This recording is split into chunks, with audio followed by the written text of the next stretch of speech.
ಈ ಯಕೃತ್ ಕ್ಯಾನ್ಸರ್ ಅಥವಾ liver cancer ಅಂತಂದ್ರೆ ಏನು? ನಮ್ಮ ವೀಕ್ಷಕರಿಗೆ ಸರಳವಾಗಿ ಡೀಟೇಲ್ ಆಗಿ ಹೇಳೋದಾದ್ರೆ. ಸಿಂಪಲ್ ಆಗಿ ಹೇಳ್ಬೇಕಂದ್ರೆ ಈಗ ನಾವು ದಿನ ಟೀ ಮಾಡ್ತೀವಿ ನಾವು. ಅದ್ರದ್ದು ಒಂದು ಆ ಸೀವ್ ಇರುತ್ತೆ. ಸೊ ಅದೇ ತರ ಡಿಟಾಕ್ಸಿಫೈ ಮಾಡೋದು ನಮ್ಮ ಅಂಗದಲ್ಲಿ ಮೇನ್ ಆಗಿರೋದು ಲಿವರ್ ಮತ್ತು ಕಿಡ್ನಿ. ಸೊ ಲಿವರ್ ನಲ್ಲಿ ರಕ್ತದಲ್ಲಿ ಏನೇನ್ ದೋಷಗಳಿರುತ್ತೋ, ಏನೇನ್ ಜಾಸ್ತಿ ಫ್ಯಾಟು, ಟಾಕ್ಸಿನ್ಸ್ ಏನೇನಿರುತ್ತೋ ಅದೆಲ್ಲ ಹೋಗ್ಬಿಟ್ಟು ರಕ್ತದಿಂದ ಸೆಡಿಮೆಂಟ್ ಆಗಿ ರಿಮೂವ್ ಮಾಡುತ್ತೆ ಲಿವರು. ಅಂದ್ರೆ ಬೇಡವಾದಂತಹ ಅಂಶಗಳನ್ನ ಕರೆಕ್ಟ್ ಅದನ್ನ ರಿಮೂವ್ ಮಾಡುತ್ತೆ, ತೆಗೆಸ್ಬಿಡುತ್ತೆ ಅದನ್ನ.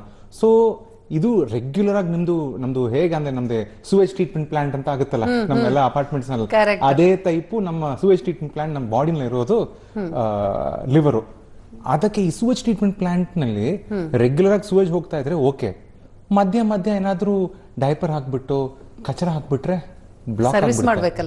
ಬ್ಲಾಕ್ ಆಗ್ಬಿಡುತ್ತೆ. ಅದೇ ತರ ನಮ್ಮ ಮೈನಲ್ಲಿ ಕೂಡ ಈ ತರ ಲಿವರ್ ಕ್ಯಾನ್ಸರ್ ಯಾಕಾಗುತ್ತೆ ಅಥವಾ ಲಿವರ್ದು ಪ್ರಾಬ್ಲಮ್ಸ್ ಯಾಕಾಗುತ್ತೆ ಅಂದ್ರೆ ನಾವು ತಗೊಳ್ಳೋದು ಆಲ್ಕೋಹಾಲು, ಸ್ಮೋಕಿಂಗು ಮತ್ತು ಸ್ವಲ್ಪ ಒಬ್ಯಾಸಿಟಿ ಅಂದ್ರೆ ದಪ್ಪ ಆಗೋದು, ಇದೆಲ್ಲ ಸೇರಿಸಿದ್ರೆ ಲಿವರ್ದು ಕ್ಲಾಗ್ ಆಗುತ್ತೆ, ಬ್ಲಾಕ್ ಆಗುತ್ತೆ, ಪ್ರಾಬ್ಲಮ್ಸ್ ಬರೋ ಶುರು ಆಗುತ್ತೆ.